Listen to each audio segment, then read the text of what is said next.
Hello, everyone. My name is Ignacio. I go by Iggy. Currently, I'm working for a company called Horizon House out of Philadelphia.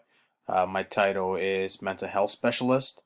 Um, Previously, I was working for a Latin American community center as a program coordinator for 21st Century. I've enjoyed the most in my previous courses has been working with the groups and trying to figure out different ways to um, uh, solve any problems that arise within the group in order to focus on the project in hand. What I'm looking forward in this class is really week 6 and week 7 of the course. I believe week 6 is uh,